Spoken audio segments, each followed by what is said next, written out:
নিশ্চয়ই সে হলো তোমাদের প্রকাশ্য শত্রু। তাহলে আমাদের কাছে এটা স্পষ্ট হয়ে গেল যে আজ মানুষ যে নানা ভাবে কুসংস্কার, শরীয়ত বিরোধী কার্যকলাপে জড়িত, এর অন্যতম কারণ হলো শয়তান। এই শয়তান থেকে আমাদেরকে বিরত থাকতে হবে। সুপ্রিয় ভাই বোন, আমি আপনাদের বলছিলাম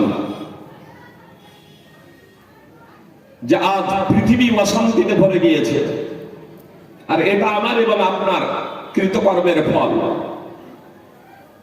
আল্লাহ বলছেন যাহারাল ফাসাদু ফিল বাররি ওয়াল বাহরি বিমা কাসাবাত আইদিন নাস লিয়ুযীকাহুম বা'দাল্লাযী আমিলু লাআল্লাহুম ইয়ারজিউন। জলে স্থলে যে বিপর্যয়, ফিতনা, ফাসাদ দেখা দিয়েছে, নানা সমস্যা দেখা দিয়েছে, তা লোকেদের কৃতকর্মের ফল। আল্লাহ তাআলা তাদেরকে তাদের কৃতকর্মের কিছু স্বাদ আস্বাদন করান, যাতে তারা ফিরে আসে, আল্লাহ তাআলার দিকে প্রত্যাবর্তন করে। সূরা রুম 30 নম্বর সূরার 41 নম্বর আয়াত। তো আজ পৃথিবীতে যে বিভিন্ন সমস্যা, আপনার যদি বলেন যে এসআইআর সমস্যা, যে কোনো সমস্যা, সমস্ত সমস্যা আপনার আমাদেরই কিছু কৃতকর্মের ফল, আমাদেরই কিছু কৃতকর্মের ফল। মুহাম্মদ সাল্লাল্লাহু আলাইহি সাল্লাম বলেছেন, ইবলিস শয়তান তার সিংহাসন পানির উপরে বিছিয়ে দেয়, তারপরে শয়তানদেরকে পৃথিবীতে প্রেরণ করে, যাও লোকেদেরকে বিভ্রান্ত করো। শয়তান দিন শেষে এসে ইবলিসকে রিপোর্ট পেশ করে, আমি এই কাজ করেছি, আমি এই কাজ করেছি। শোনার পরে ইবলিস শয়তান বলে, মা সানাতা শাইয়া, তুমি বড্ড একটা ভালো কাজ করতে পারোনি। পরিশেষে একজন এসে বলে, এক শয়তান এসে বলে, মা তারাকতুহু হাত্তা ফাররাকতু বাইনাহু ওয়া বাইনা ইমরাতিহি, আমি ততক্ষণ পর্যন্ত মানুষের পিছনে পড়েছিলাম যতক্ষণ না আমি তার এবং তার স্ত্রীর মাঝে বিচ্ছেদ করে দিয়েছি। আমি ব্যক্তির পিছনে পড়েছিলাম ততক্ষণ পর্যন্ত তার পিছনে লেগেছিলাম যতক্ষণ না আমি তার এবং তার স্ত্রীর মাঝে বিচ্ছেদ সৃষ্টি করে দিয়েছি। তখন ইবলিস শয়তান তাকে তার নিকটবর্তী করে নেয়, বুকে জড়িয়ে ধরে বলে, নেমান্তা, তুমি একটা ভালো কাজ করেছো। সহিহ মুসলিম হাদিস নম্বর 2813। সুপ্রিয় ভাই বোন, পৃথিবীতে নানা সমস্যা আছে, পৃথিবীতে নানা সমস্যা আছে। এই নানা সমস্যার মাঝে স্বামী স্ত্রীর মাঝে ফাটল সৃষ্টি করাটা শয়তানের কাছে এত প্রিয় কেন জানেন? স্বামী স্ত্রীর মাঝে দ্বন্দ্ব, স্বামী স্ত্রীর মাঝে ফিতনা, স্বামী স্ত্রীর মাঝে অশান্তি, এটা ইবলিস শয়তানের কাছে এত প্রিয় কেন? অনেক ফিতনা থাকতে, অনেক সমস্যা থাকতে কেন জানেন? আসল বিষয়টাকে একটু বোঝার প্রচেষ্টা করি। আদম এবং হাওয়া কয়জন? 2 জন। আজকে পৃথিবীতে প্রায় 800 কোটিরও বেশি মানুষ। এত মানুষ, কত অতীত হয়ে গেছে, ভবিষ্যতে কত আসবে আরো, তো সবই হচ্ছে ওই 2 জন থেকে, তাই তো? আদম এবং হাওয়া। তাই আদম এবং হাওয়া এই 2 জন থেকে পৃথিবীতে এত মানুষ। সুপ্রিয় ভাই বোন,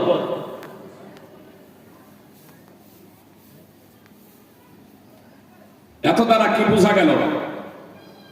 একটি পরিবার থেকে একাধিক পরিবার হয়, তাই না? স্বামী স্ত্রী থেকে আবার সন্তান সন্ততি হবে, তারপরে আবার একাধিক পরিবার হবে। তো একটা পরিবার থেকে একাধিক পরিবার, তারপরে একাধিক পরিবার নিয়ে একটা গ্রাম, তারপরে হবে আপনার পঞ্চায়েত, ব্লক, জেলা, রাজ্য, দেশ, তারপরে বিশ্ব। বিশ্বে শান্তি প্রতিষ্ঠা কখনোই সম্ভব নয় যদি দেশে দেশে শান্তি না থাকে। দেশে যদি শান্তি না থাকে বিশ্বে শান্তি থাকবে কখনো না। ইরান, ইসরায়েল, আমেরিকার যুদ্ধ লেগেছে, সারা বিশ্বে অশান্তির আঁচ পড়েছে না পড়েনি? যে বাণিজ্য গ্যাসের দাম ইতিমধ্যে আমাদের ভারতে 200 টাকারও বেশি বেড়ে গেছে। যে ইলেকশন আছে বলে এখন হয়তো কমে আছে, শুধু নির্বাচন হয়ে যাক আর তারপরে দেখুন যদি এই পরিস্থিতি আরো কিছুদিন যদি গড়ায়, তাহলে আপনার গ্যাস যে লাইন দিয়েও তো পাওয়া যায় না, কিন্তু তারপরেও অনেক গ্যাসের দাম বেড়ে যাওয়ার প্রবল সম্ভাবনা রয়েছে। যুদ্ধ চলছে আপনার ইরান, ইসরায়েল আর আমেরিকা, আর সারা বিশ্বে আপনার হাঁড়িতে পর্যন্ত এর আঁচ। বিষয়টা বুঝতে পারছেন না? তাহলে আপনার দেশে দেশে শান্তি প্রতিষ্ঠা না হলে বিশ্বে শান্তি প্রতিষ্ঠা হতে পারে না। রাজ্যে রাজ্যে শান্তি প্রতিষ্ঠা না হলে দেশে শান্তি প্রতিষ্ঠা হতে পারে না। আরে যদি পরিবারে শান্তি না থাকে তাহলে গ্রামে শান্তি থাকবে কি করে? আরে পরিবার নিয়ে তো গ্রাম, তো যদি পরিবারেই যদি শান্তি না থাকে তাহলে গ্রাম, তাহলে আগে পরিবারে শান্তি প্রতিষ্ঠা করতে হবে। পরিবার পরিবার যে এক এক করে পরিবার, বিভিন্ন পরিবারে যদি শান্তি প্রতিষ্ঠা হয় তাহলে একটা গ্রামে শান্তি, এইভাবে বিভিন্ন গ্রাম, জেলা এবং দেশে যখন শান্তি প্রতিষ্ঠা হবে বিশ্বে শান্তি প্রতিষ্ঠিত হবে। সুপ্রিয় ভাই এবং বোন, তো ইবলিস শয়তান পানির রূপে সমুদ্রে তার সিংহাসন বিছিয়ে দিয়ে শয়তানদেরকে পৃথিবীতে প্রেরণ করে, যাও মানুষকে বিভ্রান্ত করো, মানুষকে পথভ্রষ্ট করো, তাদের মধ্যে দাঙ্গা ফাসাদ বাঁধিয়ে দাও, ঝামেলা বাঁধিয়ে দাও। আর শয়তান এসে বলে আমি অমুক কাজ করেছি, অমুক কাজ করেছি। ইবলিস তখন বলে মা সারাতা সাইয়া, তুমি খুব একটা কাজ করতে পারোনি, তুমি বড্ড একটা কাজ করতে পারোনি, তুমি খুব ভালো কাজ করতে পারোনি, করেছো কিন্তু খুব ভালো কাজ করতে পারোনি। মা সারাতা সাইয়া, গুরুত্বপূর্ণ তুমি কাজ করতে পারোনি। একজন তখন বলে মা তারাকতুহু হাত্তা ফারাকতু বাইনাহু ওয়া বাইনা ইমরাতিহি, আমি মানুষের পিছনে ততক্ষণ পর্যন্ত পড়েছিলাম যতক্ষণ না তার এবং তার স্ত্রীর মাঝে বিচ্ছেদ সৃষ্টি করে দিয়েছে। তখন ইবলিস শয়তান সিংহাসন থেকে উঠে তাকে বুকে জড়িয়ে ধরে বলে নিমান্তা, তুমি একটা খুব ভালো কাজ করেছো। মুসনাদ আহমদ এবং সহিহ মুসলিমের হাদিস হলো 2813। তাহলে আসল এই পরিবারে কিভাবে আগে শান্তি প্রতিষ্ঠা করা যায়। আজকে আমাদের পরিবারে যে ঝামেলা, আসুন প্রথমত পরিবারে কিভাবে শান্তি প্রতিষ্ঠা করা যায়। আমি আগেই বলেছি, আপনি যদি বক্তব্য মনোযোগ দিয়ে শোনেন আর তারপরে বাস্তবায়ন করেন, ইনশাআল্লাহ আখিরাতের সফলতা অর্জন করবেন, পার্থিব জগতে সুখ এবং শান্তি লাভ করবেন ইনশাআল্লাহ। তাহলে পরিবারে কিভাবে শান্তি লাভ করা যায় আসুন একটু দেখি। পৃথিবীতে যত মানুষ আছে সমস্ত মানুষ একজন নর এবং একজন নারী থেকে আল্লাহ সৃষ্টি করেছেন, যা আল্লাহ তাআলা সূরা নিসা 4 নম্বর সূরার 1 নম্বর আয়াতেই দায়িত্বহীনভাবে ঘোষণা করেছেন। আল্লাহ তাআলা আদম আলাইহিস সালামকে সৃষ্টি করলেন, তারপরে তার অর্ধাঙ্গিনীকে সৃষ্টি করেছেন। কেন সৃষ্টি করেছেন? আল্লাহ তার জবাব দিচ্ছেন, হুয়াল্লাযী খালাকাকুম মিন নাফসিন ওয়াহিদা ওয়া জাআলা মিনহা যাওজাহা লিয়াসকুনা ইলাইহা। আল্লাহ তাআলা বলেন, তিনি তোমাদেরকে সৃষ্টি করেছেন এক সত্তা থেকে, এক জান থেকে, আর তার থেকে তার জোড়া সৃষ্টি করেছেন। অর্থাৎ আদম থেকে হাওয়াকে, আদম থেকে সমস্ত পৃথিবীর মানুষ, আদম এবং হাওয়া থেকে আল্লাহ তাআলা বলছেন আদম থেকে তার জোড়া হাওয়া আলাইহিস সালামকে সৃষ্টি করেছেন। কেন সৃষ্টি করেছেন তার জবাব আল্লাহ নিজেই দিচ্ছেন, লিয়াসকুনা ইলাইহা, যাতে আদম আলাইহিস সালাম হাওয়ার কাছে প্রশান্তি পান, তৃপ্তি পান, আনন্দ পান। তো প্রশান্তি, শান্তি যাতে পান, শান্তি অনুধাবন করেন, শান্তি উপভোগ করতে পারেন, তার জন্য তার অর্ধাঙ্গিনী তার জোড়া সৃষ্টি করেছেন। সূরা আরাফ 7 নম্বর সূরার 199 নম্বর আয়াতের অংশ বিশেষ আল্লাহ তাআলা বলেন, ওয়া মিন আয়াতিহি আন খালাকা লাকুম মিন আনফুসিকুম ওয়া মিন আয়াতিহি আন খালাকা লাকুম মিন আনফুসিকুম আজওয়াজান লিতাসকুনু ইলাইহা ওয়া জাআলা বাইনাকুম মাওয়াদ্দাতান ওয়া রাহমাহ। সূরা রুম 30 নম্বর সূরার 21 নম্বর আয়াতের অংশ বিশেষ আল্লাহ তাআলা নিদর্শন সমূহের মধ্যে এটাও যে তিনি তোমাদের মধ্য থেকেই তোমাদের জোড়া সৃষ্টি করেছেন, তোমাদের মধ্য থেকেই তোমাদের জোড়া সৃষ্টি করেছেন। কেন? আল্লাহ জবাব দিচ্ছেন, লিতাসকুনু ইলাইহা, যাতে তোমরা তাদের কাছে প্রশান্তি লাভ করতে পারো। ওয়াজআলা বাইনাকুম মাওয়াদ্দাতান ওয়া রাহমাহ, এবং তিনি তোমাদের মাঝে অর্থাৎ স্বামী এবং স্ত্রীর মাঝে ভালোবাসা এবং মায়া, মমতা, দয়া সৃষ্টি করেছেন। তো আল্লাহ তাআলা স্বামী স্ত্রীকে একে অপরের পরিপূরক, একে অপরের কাছে প্রশান্তি লাভ করবে, একে অপরের দ্বারা তৃপ্তি অনুভব করবে,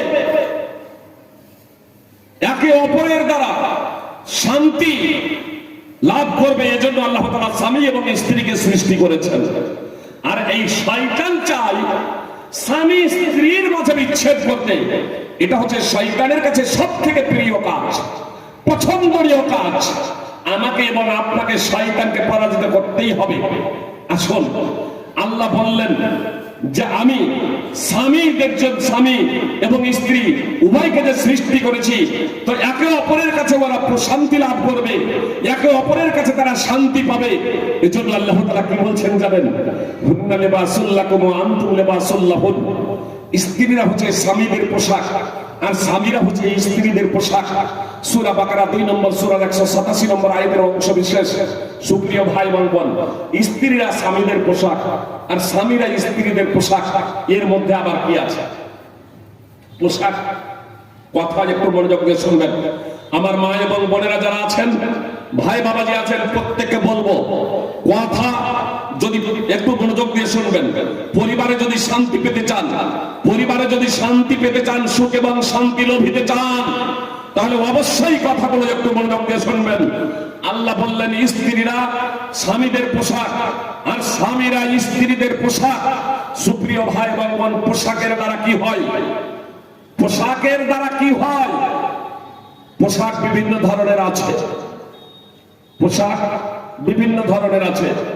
শীতের পোশাক, গরমের পোশাক, আবার জ্যাকেট প্রুফ পোশাক, বুলেট প্রুফ পোশাক, বুলেট প্রুফ জ্যাকেট আছে, বুলেট প্রুফ জ্যাকেট আছে শত্রুদের গোলা বারুদ থেকে দেহটাকে রক্ষার জন্য, বুলেট প্রুফ জ্যাকেট। তাহলে পোশাক বিভিন্ন ধরনের, আর বিভিন্ন সময় বিভিন্ন পোশাক ব্যবহার করা হয়। যুদ্ধের সময় বুলেট প্রুফ পোশাক ব্যবহার করা হয়, যাতে শত্রুর গোলা বারুদের দ্বারা দেহটা ক্ষত বিক্ষত না হয়ে যায়। শীতের সময় আমরা শীতের পোশাক পরিধান করি, জি, আপনার মোটা জামা কাপড় পরে তার উপরে আপনার সোয়েটার, চাদর, মোজা ইত্যাদি ব্যবহার করি। আর গরমের সময় আবার পাতলা পোশাক পরিধান করি। এই পোশাক, তাহলে পোশাকের দ্বারা কি হয়? প্রথমত পোশাকের দ্বারা কি হয় এটা আমরা বুঝবো। এই পোশাকের দ্বারা শরীরের হেফাজত হয়, তাই না? পোশাকের দ্বারা দেহের হেফাজত হয়। তো পোশাকের দ্বারা দেহের হেফাজত হয়, পোশাকের দ্বারা শরীরের হেফাজত হয়। স্ত্রীর দ্বারা স্বামী নিজের দেহের হেফাজত করবে, আর স্বামী এর দ্বারা স্ত্রী নিজের দেহের শরীরের হেফাজত করবে। পোশাকের যত্ন আমরা প্রত্যেকেই নেই না? আপনার বৃষ্টি হয়ে গেছে, পথঘাট কাদা হয়ে গেছে, জল জমে আছে রাস্তায়, সামনে থেকে দেখছেন মোটর সাইকেল বা 4 চাকা আসছে, তখন আপনি কি ওই গাড়িটাকে দাঁড়াতে বলেন না নিজে একটু সাইড হয়ে যান? নিজের জামা কাপড়ে যাতে ওই নোংরা জল লেগে না আসে, তার জন্য আপনি কি নিজের জামা, নিজের কাপড়টাকে একটু গুটিয়ে নেন না? গুটিয়ে নেন এবং এমন জায়গা বেছে নেওয়ার প্রচেষ্টা করেন যাতে আপনার ওই নোংরা জল ছিটে না আসে। প্রয়োজনে ওই গাড়িওয়ালাকেও একটু আস্তে আস্তে বলেন যে একটু আস্তে চালান, যাতে জল, নোংরা জল আমার গায়ে লেগে না যায়। তাহলে প্রত্যেকের পোশাকের প্রত্যেকেই আমরা হেফাজত করি, তাই না? আমরা প্রত্যেকেই নিজের পোশাকের যত্ন নেই। আল্লাহ বললেন স্ত্রীরা স্বামীর পোশাক, স্বামীরা স্ত্রীদের পোশাক। এর দ্বারা কি বুঝাতে চাইলেন আল্লাহ? শুধু স্ত্রীরাই স্বামীর সেবা করবে, যত্ন নেবে তাই নয়, বরং স্বামীদেরও আপনার যত্ন নিতে হবে, স্ত্রীদের সেবা করতে হবে। স্ত্রীদের প্রশান্তি যদি লাভ করতে চান, একে অপরের যে পোশাক বলা হলো, স্বামীর পোশাক হলো স্ত্রী, তো স্বামী কি স্ত্রীর যত্ন নেবে না? যেমন স্ত্রী স্বামীর যত্ন নেবে, স্বামীও স্ত্রীর যত্ন নেবে। পোশাকের দ্বারা কি হয়? পোশাকের দ্বারা লজ্জা স্থানের হেফাজত হয়। জি, অন্যতম বিষয় হলো পোশাক পরিধানের লজ্জা স্থানের হেফাজত। স্বামী স্ত্রী একে অপরের পোশাক, স্ত্রী নিজের লজ্জা স্থানের হেফাজত করবে স্বামীর দ্বারা, আর স্বামী নিজের লজ্জা স্থানের হেফাজত করবে স্ত্রীর দ্বারা। ওমর রাদিয়াল্লাহু তাআলা আনহু যখন মুজাহিদদের যুদ্ধে প্রেরণ করতেন, জি, তো একদা মুজাহিদদের একদা মহিলাদেরকে জিজ্ঞেস করলেন, বিবাহিতা মহিলাদের, যে তোমরা স্বামী ছাড়া কতদিন তোমরা থাকতে পারবে, নিজেদেরকে নিয়ন্ত্রণ করতে পারবে? তারা বলল 4 মাস। উমর রাদিয়াল্লাহু তাআলা আনহু যখন কোন সেনাবাহিনী পাঠাতেন, বিবাহিত পুরুষদেরকে পাঠাতেন, তখন 4 মাসের মধ্যে তাদেরকে আবার ভারত নিয়ে আসতেন, যাতে তার স্ত্রী যাতে ভুল পথে পরিচালিত না হয়।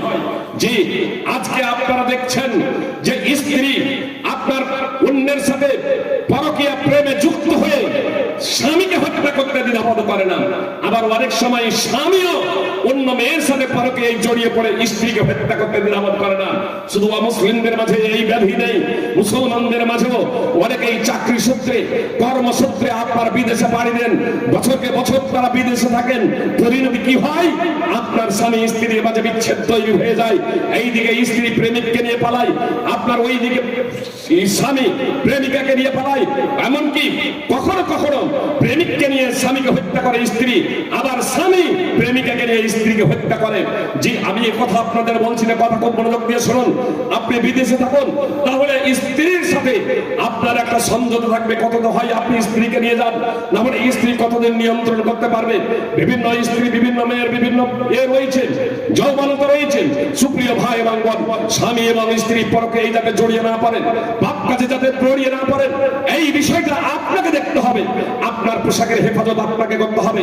প্রত্যেকেই, স্ত্রীকে বলা হলো স্বামীর পোশাক, স্বামীকে বললেন আল্লাহ তাআলা স্ত্রীর পোশাক, মানে স্বামীর দ্বারা স্ত্রী নিজের লজ্জা স্থানের হেফাজত করবে। অনুরূপ ভাবে স্বামীও নিজের স্ত্রীর দ্বারা নিজের লজ্জা স্থানের হেফাজত করবে। এজন্য আল্লাহ তাআলা বলেন স্ত্রী হলো স্বামীর পোশাক, স্বামী হলো স্ত্রীর পোশাক। সুপ্রিয় ভাই বোন, কথা মনোযোগ দিয়ে শুনবেন। পোশাক কখনো ময়লা হয় না? হয় না? পোশাক ময়লা হয় না? গতকালকেই এক কোরআনের হাফেজা আমার কাছে এসেছিলেন এবং তার স্বামী প্যারা টিচার। তার স্বামীও মৌলবী লাইনে পড়াশোনা করেছেন, অবশ্য ফারে ঘর নেই, পাঞ্জাবাদ পর্যন্ত পড়েছেন। জিজ্ঞেস করার পরে সবকিছু শুনলাম। বিশাল যে ঝামেলা এমনটা না, তাদেরকে এই বিষয়টাই আমি বলছিলাম কালকে, একে অপরকে মেনে না নেওয়ার প্রবণতা। আমি বললাম যে পোশাক, আমাদের পোশাক কখনো কখনো ময়লা হয়। তো এই যে পোশাক যে ময়লা হয়, এই পোশাকটাকে আমরা কি করি? ফেলে দিই নর্দমায় না পরিষ্কার করে? পোশাক পরিষ্কার করে। তাহলে পোশাক কখনো ময়লা হয়। আমি বললাম যে স্ত্রীর কিছু ত্রুটি বিচ্যুতি হতে পারে, স্ত্রীর কিছু ভুল হতে পারে, স্বামীরও কিছু ভুল হতে পারে, ত্রুটি বিচ্যুতি হতে পারে। যেমন আমরা নিজেরা পোশাক যখন ময়লা হয় পরিষ্কার পরিচ্ছন্ন করি, তো অনুরূপ ভাবে স্বামীর যদি ভুল হয়, তাহলে স্বামীর 10 ত্রুটিগুলো স্ত্রী পাড়া প্রতিবেশীকে আর 10টা মেয়েকে বলে বেড়াবে না, এমনকি মা বাবার কানেও দেবে না। স্বামীর যদি কোনো ত্রুটি যদি হয়, ভুল যদি হয়, দোষ যদি হয়, তাহলে স্ত্রীর হচ্ছে স্বামী পোশাক, যে ময়লা হয়েছে তাকে পরিশুদ্ধ করবে, তার সংশোধন করবে, তার সংস্কার করবে। আর এজন্য স্বামীকে নমনীয় হতে হবে। এটা ভাবলে হবে না আমি হলাম স্বামী, আমি হলাম আলেম, আমি হলাম মাস্টার, আমার কোনো ভুল নেই, কথা বললে হবে না। বরং স্ত্রী যখন কোনো কথা বলবে, স্বামীকেও ধৈর্য সহকারে শুনতে হবে। সত্যি কি আমার মধ্যে এই ত্রুটি বিচ্যুতিগুলো আছে? সেই ত্রুটি বিচ্যুতিগুলো যদি থেকে থাকে, তাহলে সেগুলোর সংস্কার সংশোধন করবে।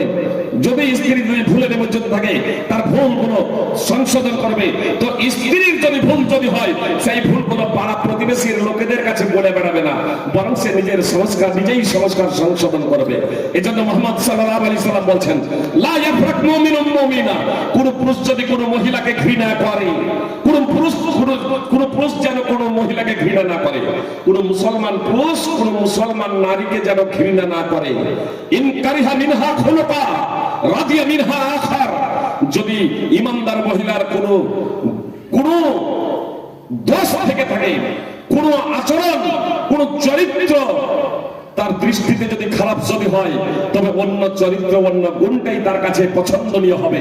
এজন্য একটা গুণ দেখে, কোনো খারাপ গুণ দেখে, কোনো বাদ অভ্যাস দেখে, কোনো খারাপ চরিত্র, কোনো খারাপ বৈশিষ্ট্য দেখে যাতে কোনো ইমানদার পুরুষ, কোনো ইমানদার নারীকে ঘৃণা না করে, সেই মুসলিমের হাদিস। সুপ্রিয় ভাই এবং বোন, অনুরূপ ভাবে স্ত্রী স্বামীর বিনা অনুমতিতে নিজের বাবার বাড়িও যাবে না। কথা খুব মনোযোগ দিয়ে শুনুন। পরিবারে যদি শান্তি নিয়ে আসতে হয়, জেনে রাখবেন, পিতা এবং মাতা, আমি পরে আসছি পরিবারের শান্তি প্রতিষ্ঠার জন্য, প্রথমে স্বামী এবং স্ত্রী, আমার মা বোনেরা কথা খুব মনোযোগ দিয়ে শুনুন। নবী সাল্লাল্লাহু আলাইহি সাল্লামকে বলা হচ্ছে সব থেকে ভালো মেয়েকে, সব থেকে ভালো মেয়েকে আইয়ুন নিসায়ে খায়র। তো রাসূল সাল্লাল্লাহু আলাইহি সাল্লাম বললেন, আল্লাতী তাসরুহু ইদা নাদারা ওয়া তুতিউহু ইদা আমারা ওয়া লা তুখালিফুহু ফি নাফসিহা ওয়া মালিহা বিমা ইয়াকরাহ। সুনানে নাসাই হাদিস নম্বর 3132। নবী সাল্লাল্লাহু আলাইহি সাল্লাম বললেন, সেই মহিলাটা সব থেকে ভালো যে স্বামী তার দিকে তাকালেই সে খুশ হয়ে যায়, আনন্দিত হয়ে যায়। আমার মা বোনেরা কথা খুব মনোযোগ দিয়ে শুনুন। খালাতো ভাই, মামাতো ভাই, চাচাতো ভাই, ফেরিওয়ালার সাথে মুচকি হেসে কথা বলতে পারো, এটা তোমার জন্য বৈধ নয়। ওইভাবে মুচকি হেসে কথা বলাটা, তাদের সাথে মুচকি হেসে তাদের সাথে কথা বলাটা বৈধ নয় শরীয়তে। আল্লাতী তাসরুহু ইদা নাদারা, আপনার মুচকি হাসুন আপনার স্বামীকে দেখে। আল্লাহ রাসূল সাল্লাল্লাহু আলাইহি ওয়াসাল্লাম বলেন, সেই মহিলা সব থেকে ভালো যে স্বামী তার দিকে তাকালেই তাকে আনন্দিত করে দেয়। বাইরে থেকে পরিশ্রান্ত হয়ে, ক্লান্ত হয়ে, ঘাম ছড়িয়ে বাড়িতে প্রবেশ করছে, সালাম দিয়ে প্রবেশ করবেন ভাই, সালাম দিয়ে, নাহলে শয়তানও আপনার সাথে প্রবেশ করবে। তো শান্তি পাবেন কোথায়? সালাম দিয়ে প্রবেশ করুন। আর স্ত্রীর কর্তব্য হবে সালামের জবাব দিয়ে তাকে আনন্দিত করে দেওয়া।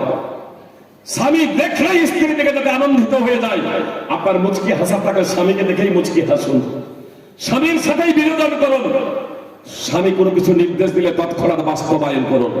অতটি হইবা আমারা, এই নয় যে আপনি বলবেন আমি কাজে আছি, আমি উমুক করছি, তুমুক করছি, কিচ্ছু না। আপনি কাজ বন্ধ করুন, স্বামী নির্দেশ দিয়েছে, তৎক্ষণাৎ বাস্তবায়ন করুন, আগে বাস্তবায়ন করুন। এমনকি একজন ভালো, আল্লাহ রাসূল সাল্লাল্লাহু আলাইহি ওয়াসাল্লাম বলছেন, সেই মেয়ে সব থেকে ভালো যে নিজের সত্তা, নিজের জীবন এবং নিজের সম্পদে এমন কোন কাজ করে না যা স্বামী অপছন্দ করে। স্বামীর সম্পদ তো স্বামীর সম্পদ, স্বামীর সম্পদ হেফাজত করবেন। আপনার যে সম্পদ আপনি মোহরস্বরূপ পেয়েছেন বা মা বাবার উত্তরাধিকার সূত্রে আপনি সম্পদ পেয়েছেন, সেই সম্পদ এমন কোন কাজে ব্যয় করেন না, এমন কোন কাজে খরচ করেন না। সূরা বাকারা 2 নম্বর সূরা 280 নম্বর আয়াতের অংশ বিশেষ স্বামীদের জন্য যে কিছু মর্যাদা রয়েছে, তো এই মর্যাদাও কেন আল্লাহ বলছেন, আর-রিজালু কাওয়ামুনা আলা নিসা বিমা ফাদ্দালাল্লাহু বা'দাহুম আলা বা'দ ওয়া বিমা আনফাকু মিন আমওয়ালিহিম। পুরুষ আপনার উপরে রোজগারের দায়িত্ব, ভরণ পোষণের পূর্ণ দায়িত্ব আপনার উপর অর্পিত হয়েছে। আপনি তাসির আদায় আর বদের থেকে আপনি অকর্ম, আপনি বেকার নিজেকে বলছেন, আপনার লজ্জাবোধ করে না? আপনার উপার্জনের দায়িত্ব এবং কর্তব্য, নিজের ভরণ পোষণ, ছেলে মেয়ে স্ত্রীর ভরণ পোষণের পূর্ণ দায়িত্ব হচ্ছে আপনার। অতএব আপনি সময় নষ্ট করবেন না, মদের ঠেকে আর জুয়ার আসরে গিয়ে আড্ডা মারবেন না, চায়ের দোকানে বসে ঘন্টার ঘন্টা গল্প করবেন না। আপনাকে উপার্জন করতে হবে, এর জন্য আল্লাহ তাআলা সৃষ্টি করেছেন। আল্লাহ বলছেন, বিমা আনফাকু মিন আমওয়ালিহিম, এর জন্য আল্লাহ তাআলা দিয়েছেন, কর্তৃত্ব দিয়েছেন পুরুষদেরকে যে এরা নিজেদের সম্পদ খরচ করে স্ত্রীদের জন্য। সূরা নিসা 4 নম্বর সূরা 34 নম্বর আয়াত। আল্লাহ রাসূল সাল্লাল্লাহু আলাইহি ওয়াসাল্লাম বলেছেন, আমার মা বোনেরা কথা মনোযোগ দিয়ে শুনুন, ওয়াল্লাযী নাফসু মুহাম্মাদিন বিয়াদি, সেই সত্তার কসম যার হাতে আমার জীবন, লা তুআদ্দি হাক্কা যাওজ হাক্কা রাব্বিহা হাত্তা তুআদ্দিয়া হাক্কা যাওজিহা। কোন মহিলা আল্লাহর হক আদায় করতে পারে না, কোন মহিলা আপন প্রতিপালকের হক আদায় করতে পারে না যতক্ষণ না নিজের স্বামীর হক আদায় করবেন। হুসেন বিন মিসান রাদিয়াল্লাহু তাআলা আনহু সূত্রে বর্ণিত, তার ফুফু একদা রাসূল সাল্লাল্লাহু আলাইহি ওয়াসাল্লামের কাছে এলেন। তো রাসূল সাল্লাল্লাহু আলাইহি ওয়াসাল্লাম তাকে জিজ্ঞেস করলেন, তুমি কি বিবাহিত? সে বলল হ্যাঁ। তখন আল্লাহ রাসূল সাল্লাল্লাহু আলাইহি ওয়াসাল্লাম বললেন যে সঠিকভাবে তোমার স্বামীর যত্ন নিবে, খেয়াল করবে। ফাইন্নামা হুয়া জান্নাতুকি ওয়া নারুক, তার কারণ তোমার স্বামী হলো তোমার জান্নাত আর তোমার স্বামী হলো তোমার জাহান্নাম। মুসলিমাবাদ হাদিস নম্বর 19,003। জি, আপনার স্বামী হলো জান্নাত, আপনার স্বামী হলো জাহান্নাম। এর তাৎপর্য হলো স্বামীকে সন্তুষ্ট করে আপনি জান্নাত লাভ করতে পারেন। জি, আপনার ঈমান সঠিক আছে, নামাজ রোজা করছেন, স্বামী আপনার প্রতি সন্তুষ্ট, আপনি জান্নাতে চলে যাবেন। আপনি নামাজ রোজা করছেন কিন্তু স্বামী আপনার জন্য আপনার প্রতি অসন্তুষ্ট, তাহলে জান্নাত যাওয়া আটকে যেতে পারে। আমার বোনেরা, এজন্য স্বামীকে সন্তুষ্ট রাখুন। মুহাম্মদ সাল্লাল্লাহু আলাইহি ওয়াসাল্লাম বললেন, ইন্নামা হুয়া জান্নাতুকি ওয়া নারুক, স্বামী হলো তোমার জান্নাত আর স্বামী হলো তোমার জাহান্নাম। স্বামী এবং স্ত্রী প্রত্যেকেই আমরা একে অপরের অধিকার বুঝে নিয়ে তা যদি বাস্তবায়ন করি, তাহলে ইনশাআল্লাহ আমাদের পরিবারে ওয়ালাবিল শান্তি ও রহমত বর্ষিত হবে ইনশাআল্লাহ। সুপ্রিয় ভাই বোন, এই কথাটাকে আগে বাড়াবো না, শুধু একটা কথা এখানে বলে, স্বামী স্ত্রীর দাম্পত্য জীবন 1-2 মাস, 6 মাস, 1-2 বছরের জন্য না। এটা হলো আজীবন, যতদিন বাঁচবে ততদিন। জি, স্বামী স্ত্রীর দাম্পত্য জীবন আজীবন। আমরা এই পোশাকগুলো যে পড়ি কতদিনের জন্য? 6 মাস, 1 বছর, তাই তো? 6 মাস, 1 বছর গেঞ্জি, জামা, চপ্পল, জুতা, এগুলো 6 মাস, 1 বছর। তো এই চপ্পল, জুতা পর্যন্ত আমরা প্রত্যেকেই আপন আপন পছন্দ করি না? কি বলছেন? আমার মা বোনেরা জুতা চপ্পল পছন্দ করে না? মার্কেট থেকে আপনি একটা জুতা নিয়ে গেলেন, আর জুতা নিয়ে যাওয়ার পরে মেয়েকে বললেন যে এই চপ্পলটা বা এই জুতোটাই পড়তে হবে। এবার পায়ে দিচ্ছে, ছোট হলেও বলছেন পড়তে হবে, বড় হলেও পড়তে হবে। পড়বে না। আমরাও ভালোভাবে জানি, তখন আমার মেয়েরা যখন বলে, আমার মা বোনেরা যখন বলে যে এটা আমার পছন্দ না, বা ছোট হচ্ছে বড় হচ্ছে, অন্য নিয়ে এসো, তখন আমরা আবার অন্য নিয়ে যাই। তাহলে যে চপ্পল এবং জুতাটা 6 মাস, 1 বছরের জন্য, সেটাও যদি তাদের পছন্দ হয়, ছেলেরাও আমরা পছন্দ করি। জি, তো আজীবন দাম্পত্য জীবন যার সাথে শুরু হবে, স্বামী এবং স্ত্রী, তারা কি একে অপরকে পছন্দ করবে না? বাপ বলছে না আমার পছন্দই বিয়ে করতে হবে, তোর পছন্দ অপছন্দের ব্যাপার না। যে আজ পোশাক বললেন আল্লাহ তাআলা, স্ত্রীকে স্বামীর পোশাক, স্বামীকে স্ত্রীর পোশাক। যে পোশাক 6 মাসের জন্য ব্যবহার করছে, সেই পোশাক যদি পছন্দ করে আর পছন্দ করান, তাহলে দাম্পত্য জীবন স্বামী স্ত্রী আজীবন যেখানে তারা একে অপরকে পছন্দ করবে না। মুগীরা বিন শুবা রাদিয়াল্লাহু তাআলা আনহু বলছেন, আমি একজন মহিলাকে বিয়ের প্রস্তাব দিলাম, মানে তার অভিভাবককে ওই বিয়ের প্রস্তাব দিলাম। তা আল্লাহ রাসূল সাল্লাল্লাহু আলাইহি ওয়াসাল্লাম বলছেন যে তুমি মেয়েটাকে দেখেছো? যে মেয়ের জন্য তুমি প্রস্তাব দিয়েছো সেই মেয়েটাকে দেখেছো? তো মুগীরা বিন শুবা বলছেন, না আল্লাহ রাসূল আমি দেখিনি। আল্লাহ রাসূল বলছে, আর নাযারতা ইলাইহা, তুমি কি সেই মেয়েটাকে দেখেছো?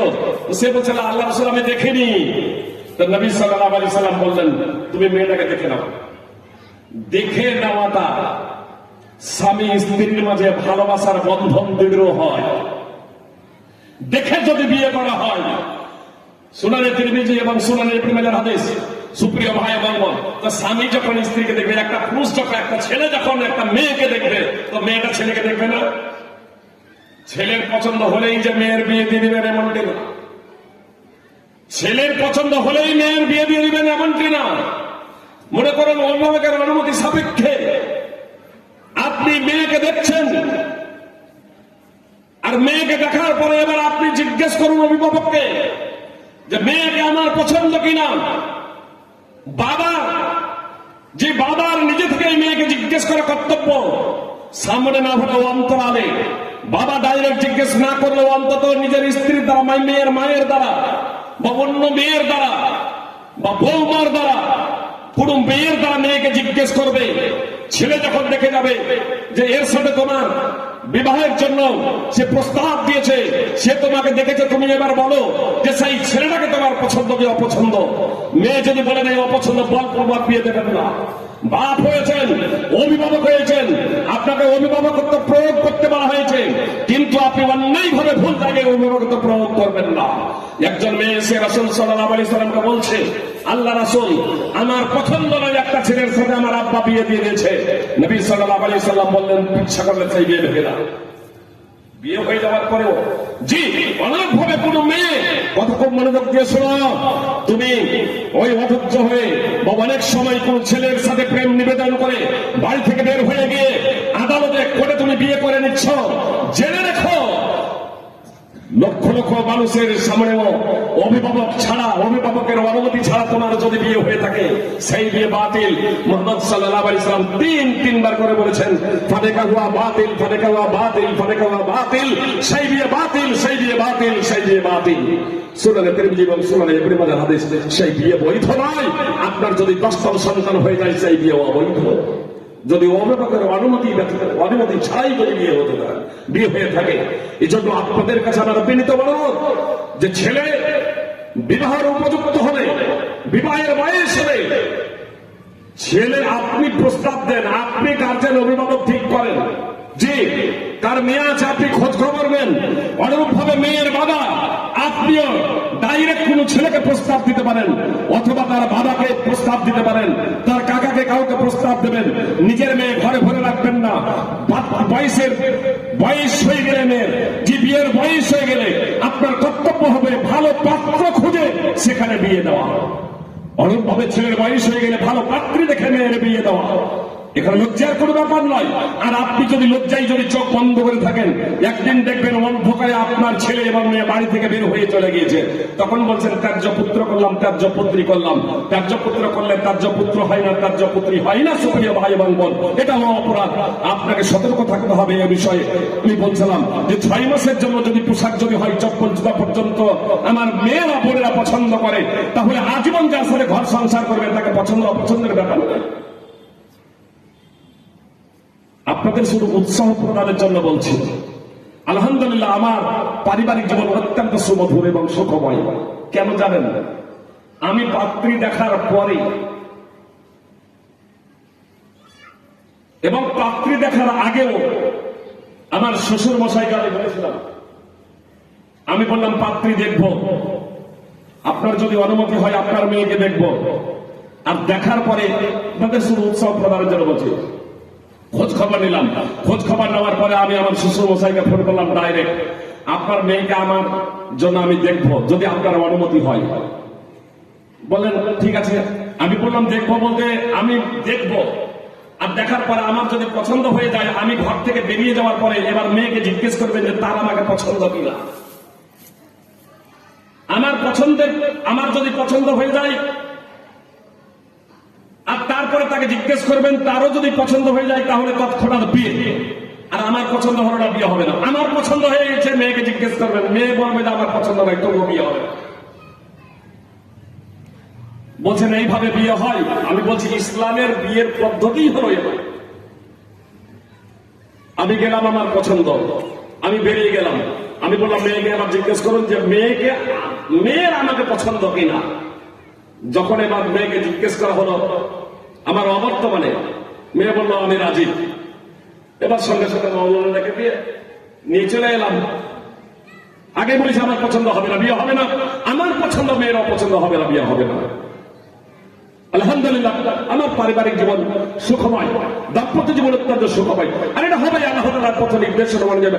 আপনার দাম্পত্য জীবন সুখময় হবে। সুপ্রিয় ভাই বোন, আপনি যে পোশাকটা পছন্দ করে কিনছেন, সেই পোশাকটাকে আপনি পরে আরাম পান না? যে পোশাকটা আপনি পছন্দ করে গেছেন, সেই পোশাকটা আপনার পছন্দনীয়, যে সেই পোশাক পরে আপনি পছন্দ অনুভব করেন, সুখ শান্তি অনুভব করেন। সুপ্রিয় ভাই এবং বোন, পোশাক এবার অদূর ভবিষ্যতে বা সামনে যাদের বিয়ে হয়নি, এইভাবে বিয়ে দেবেন ইসলামী পদ্ধতি। এবার আসুন, যাদের বিয়ে হয়ে গেছে, হয়তো বাপের পছন্দে মায়ের পছন্দে বিয়ে করে ফেলেছেন, তাদের আল্লাহ তাআলা বলছেন ওয়াশিরুহুন্না বিল মা'রুফ, স্ত্রীদের সাথে সৎভাবে জীবনযাপন করো। ফাইন কারিহতুমুহুন্না ফাআসা আন তাকরাহু শাইআন ওয়া ইয়াজআলাল্লাহু ফীহি খায়রান কাসীরা। আর যদি তোমরা অপছন্দ করো, তাহলে এমনও হতে পারে যে এমন কিছুকে তুমি অপছন্দ করছো, এমন কিছুকে তোমরা অপছন্দ করছো যাতে আল্লাহ কল্যাণ রেখেছেন। এমনও হতে পারে আপনি যাকে ঘৃণা করছেন, যাকে অপছন্দ করছেন, তার ঔরস আপনার মাধ্যমে তার ঔরস জাত সন্তানই হবে ভবিষ্যতে আপনার জন্য হিতাকাঙ্ক্ষী কল্যাণকারী। এই জগৎ আপনার জন্য হবে হিতাকাঙ্ক্ষী কল্যাণকারী। আপনার সেবা, আপনি যখন বার্ধক্যে উপনীত হবেন তখন আপনার চোখ জুড়ানো, অন্তকে ঠান্ডা করে দেওয়ার মতো তার কার্যাবলী হবে। মৃত্যুর পরেও আপনার জন্য সেই ছেলে দোয়া করবে, প্রার্থনা করবে। সুপ্রিয় ভাই এবং এমন হতে পারে, কথা আল্লাহ তাআলা বলছেন এই যে সূরা নিসা 4 নম্বর সূরার 19 নম্বর আয়াত, ফল কথা, আমরা যদি পবিত্র কোরআনের পথ নির্দেশনা অনুযায়ী চলি তাহলে ইনশাআল্লাহ আমাদের জীবন সুখময় হবে। সুপ্রিয় ভাই এবং বোন, আমি আর কথাকে আগে বাড়াবো না, কথা শেষ করব, টাইম প্রায় আমার শেষ হয়ে গেছে। আমি শুধু একটু এই প্রসঙ্গে বলে দিই যে একটা পরিবার সাধারণত স্বামী স্ত্রীর মধ্যে সীমাবদ্ধ থাকে না, সন্তান সন্ততি হয়, আবার পিতা মাতা হয়। সুপ্রিয় ভাই এবং বোন, তো সন্তান সন্ততি ছেলে হলে ছেলে মেয়ে হলে সুন্দর নাম রাখবেন। 7 দিনের দিন আপনার আকিকা দিবেন। ছেলে যদি হয় তাহলে 1টি ছাগল, 2টি ছাগল, আর মেয়ে যদি হয় তাহলে 1টি ছাগল। এমনও প্রশ্ন করেন যার 2টো ছাগল দেওয়ার ক্ষমতা নেই, ছেলে হয়েছে 1টি দেওয়ার ক্ষমতা আছে, আপনি 1টিই দেবেন, ইনশাআল্লাহ আপনার হয়ে যাবে। কিন্তু যার ক্ষমতা আছে 2টি ছাগল দেবেন ছেলের পক্ষ থেকে, মেয়ের পক্ষ থেকে 1টি, এবং তাকে প্রশিক্ষণ দেবেন, আল্লাহর পরিচয় সম্পর্কে অবগত করাবেন, রাসূল সাল্লাল্লাহু আলাইহি ওয়াসাল্লামের পরিচয় সম্পর্কে অবগত করাবেন, ইসলামের জ্ঞান দেবেন। মৌলিক যে শিক্ষা, এই মৌলিক শিক্ষা আপনাকে দিতেই হবে। সুপ্রিয় ভাই বোন, ছেলে এবং মেয়ের অধিকার হলো পিতা মাতার উপরে, যে পিতা মাতা তাদেরকে সুশিক্ষা দেবে। আপনি পিতা মাতা হওয়ার পরে সেই ছেলে এবং মেয়েকে যদি সুশিক্ষা যদি না দিয়ে থাকেন, যদি ওহীর শিক্ষা যদি না দিয়ে থাকেন, ইসলামের মৌলিক জ্ঞান যদি তাদেরকে না দিয়ে থাকেন, তাহলে অভিভাবক হিসাবে আপনি একজন আল্লাহ তাআলার অবাধ্য অভিভাবক। নিজের কর্তব্যে গাফলতি এবং সুস্ত্রির কারণে আল্লাহ তাআলার কাছে আপনাকে ক্ষমা প্রার্থনা করতে হবে। সুপ্রিয় ভাই এবং বোন, এজন্য রাসূল সাল্লাল্লাহু আলাইহি ওয়াসাল্লাম বলেছেন, ছেলের বয়স যখন 7, ছেলে মেয়ের বয়স যখন 7 হয়ে যাবে তখন নামাজের নির্দেশ দেবে। তো 7 বছর বয়স হলে নামাজের যদি নির্দেশ দিতে হয়, তাহলে তাকে নামাজ কিভাবে আদায় করতে হবে, কার জন্য আদায় করতে হবে, কোন পদ্ধতিতে আদায় করতে হবে, তাই প্রশিক্ষণ এবং ট্রেনিং তাকে আগে থেকেই দিতে হবে। যখন তার মুখ ফুটবে তখনই সেখান থেকে লা ইলাহা ইল্লাল্লাহ, ভাবার্থ সহ কালেমায়ে শাহাদাত তাকে পাঠ করান। ইসলামের মৌলিক বিষয়গুলো, ইসলামের রুকুনগুলো, ইমানের রুকুনগুলো তাদেরকে শিক্ষা দিন, মৌলিক জ্ঞানগুলো তাদেরকে দিয়ে দিন। সুপ্রিয় ভাই বোন, এই মৌলিক শিক্ষা যদি তাদের মধ্যে যদি চলে আসে ইনশাআল্লাহ, তাহলে জীবনটা অত্যন্ত সুখময় হবে, পরিবার অত্যন্ত সুখময় হবে। সুপ্রিয় ভাই বোন, আর 7 বছর বয়স হয়ে গেলে নামাজের নির্দেশ দেবেন। 10 বছর বয়স হয়ে গেলে নামাজ না পড়ার জন্য প্রহার করবেন, মুহাম্মদ সাল্লাল্লাহু আলাইহি ওয়াসাল্লাম বলেছেন। স্কুল না গেলে বিছানাটাকে টেনে হেঁচড়ে ইংলিশ মিডিয়াম আর প্রাইভেট স্কুল পাঠানোর জন্য সকাল 6টায় আপনি টেনে হেঁচড়ে বিছানা থেকে উঠিয়ে দিচ্ছেন, চোখে জল দিচ্ছেন। কিন্তু 10 বছর হয়ে গেলে নামাজ না পড়ার জন্য রাসূল সাল্লাল্লাহু আলাইহি ওয়াসাল্লাম প্রহার করার কথা বললেন। আপনি আদবের মার মারবেন, মেরে ফাটিয়ে দেবেন না, আপনি আদবের মার মারবেন সন্তানদেরকে। যে যদি ওই 10 বছর বয়স হয়ে যাওয়ার পরেও আপনি যদি তাকে আদব শিক্ষা না দিতে পারেন, শিষ্টাচার শিক্ষা না দিতে পারেন, তাকে যদি নামাজের জন্য আদর্শবান বানাতে পারেন, নামাজি না বানাতে পারেন, তাহলে সেই ছেলে মেয়ে আপনার বড় হয়ে তারা বেনামাজি হবে। আজকে আমাদের সমাজে বেনামাজির সংখ্যা হু করে বেড়ে চলার অন্যতম কারণ হলো যে পিতামাতা যারা আমরা আছি তারা নিজেদের কর্তব্য আমরা পালন করি না। আল্লাহ তাআলা যথাযথভাবে আমাদের কর্তব্য পালন করার তৌফিক দান করেন, আমিন। এবার পিতা মাতা আসুন, তাহলে পিতা মাতার ছেলে এবং মেয়েদের উপরে হক আছে পিতা মাতার। সুপ্রিয় ভাই এবং কথা খুব মনোযোগ দিয়ে শুনবেন। তাহলে পিতা মাতা যখন বার্ধক্যে উপনীত হয়ে যাবে এবং মেয়েদের যখন বিয়ে হয়ে যাবে, তো মেয়েদের যদি বিয়ে হয়ে যায়, মেয়েদের বিবাহিতা মেয়ের পিতামাতার হক তাদের উপরে বেশি না স্বামীর হক তাদের উপরে বেশি? কথা খুব মনোযোগ দিয়ে শুনুন। একজন স্ত্রীর উপরে স্বামীর হক বেশি তার পিতামাতার থেকে। স্বামীর অনুমতি ব্যতীত পিতা মাতার বাড়িও যেতে পারে না স্ত্রী। স্ত্রী আমার বোনেরা কথা খুব মনোযোগ দিয়ে শুনুন, আপনি আপনার স্বামীর অনুমতি ব্যতীত আপনার মা বাবার বাড়িও যেতে পারেন না। আপনার স্বামীর অনুমতি নিয়েই আপনাকে আপনার মাতা পিতার বাড়ি যেতে হবে। এ থেকে এটা স্পষ্ট যে আপনার স্ত্রীর উপরে অধিকার স্বামীর পিতামাতার থেকে বেশি রয়েছে। সুপ্রিয় ভাই বোন, ছেলেদের উপরে অধিকার রয়েছে, ছেলেদের উপরে পিতামাতার অধিকার রয়েছে ছেলেদের উপরে, কি অধিকার রয়েছে বিস্তারিত ব্যাখ্যা বিশ্লেষণ দেওয়া সম্ভব নয়। শুধু আপনাদের এতটুকু বলতে চাই, সূরা বনী ইসরাঈল 17 নম্বর সূরা 23 এবং 24 নম্বর আয়াত, এবং সূরা লোকমান 31 নম্বর সূরা 14 এবং 15 নম্বর আয়াত তাফসীর সহ দ্রষ্টব্য। এর নির্যাস হয় যে পিতা মাতার সাথে আমাদের ছেলেদের সদাচরণ করতে হবে। কেমন সদাচরণ? কেমন সদাচরণ? এমন কোন আচরণ করা যাবে না, এমন কোন কথা বলা যাবে না পিতামাতাকে, এমন কোন ভাবভঙ্গিমা প্রকাশ করা যাবে না পিতামাতার সামনে যার দ্বারা পিতামাতা দুঃখ এবং কষ্ট পাবে। আজকে অনেক ছেলে পিতা মাতাকে মারতে উঠে যাচ্ছে, ঘাড় ধাক্কা দিচ্ছে বইয়ের কথা শুনে। আস্তাগফিরুল্লাহ। সুপ্রিয় ভাই বোন, কথা খুব মনোযোগ দিয়ে শুনুন। পিতা মাতার সামনে এমন কোন আচরণ করা যাবে না যে কারণে পিতা মাতা দুঃখ এবং কষ্ট পাবে। একজন সাহাবী ইবনে মাজাহ হাদিসে একজন সাহাবী এসে বলছেন, আল্লাহ রাসূল, আমার সম্পদ আছে, আমার ছেলে মেয়ে আছে, স্ত্রী আছে, আমার সম্পদ আছে, আমার সম্পদেরও মুখাপেক্ষী আমার পিতা। তো নবী সাল্লাল্লাহু আলাইহি সাল্লাম বলছেন যে তুমি এবং তোমার সম্পদ সবই তোমার পিতা। তুমি নিজে এবং তোমার সম্পদ তোমার পিতা। এজন্য পিতা মাতা বার্ধক্যে যদি উপনীত হয়ে যায়, তাদের সেবা যত্ন করা আপনার উপরে কতটা অপরিহার্য জানেন? একজন সাহাবী এসে আল্লাহ রাসূলকে বলছেন, আল্লাহ রাসূল, আমি জিহাদ করব। নবী সাল্লাল্লাহু আলাইহি সাল্লাম বললেন, লাকা আবাওয়ান, তোমার পিতামাতা আছে? সে বলল, হ্যাঁ আল্লাহ রাসূল। আল্লাহ রাসূল বললেন, ফাফিহিমা জাহিদ, ফাফিহিমা ফাজাহিদ। সহিহ বুখারী ও মুসলিমের হাদিস, সহিহ বুখারী হাদিস নম্বর 5972।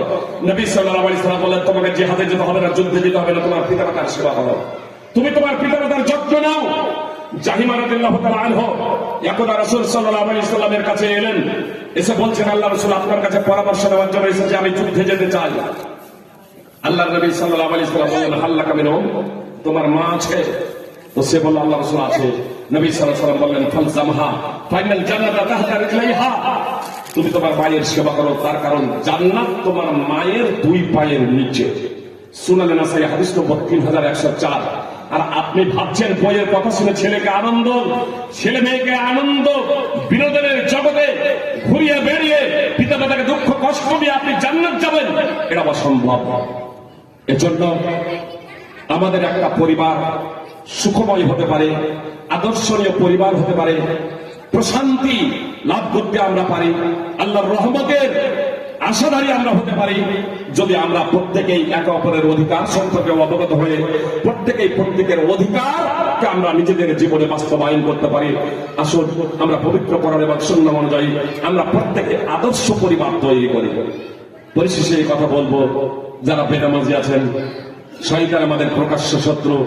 শয়তান যখন শিকলে আবদ্ধ ছিল, আমরা সবাই নামাজি হয়েছিলাম, পাপাচার ছেড়ে দিয়েছিলাম। শয়তান রমাদান শেষ, শয়তান শিকল মুক্ত হয়েছে, শয়তান আজকে পৃথিবীর বুকে ছড়িয়ে পড়েছে। সুপ্রিয় ভাই এবং বোন, আজকে আমাদেরকে বেনামাজি বানিয়েছে। শয়তানের সাথে দুশ্মনী করবো, প্রথমে আমাদেরকে ঈমানদার হতে হবে, আর আমাদেরকে তার সাথে নামাজ আদায় করতেই হবে, নামাজ পড়তেই হবে। সুপ্রিয় ভাই এবং বোন, এবং অন্যান্য সৎ কর্মে মসজিদ নির্মাণ প্রকল্পে আমাদের উন্মুক্ত হস্তে দান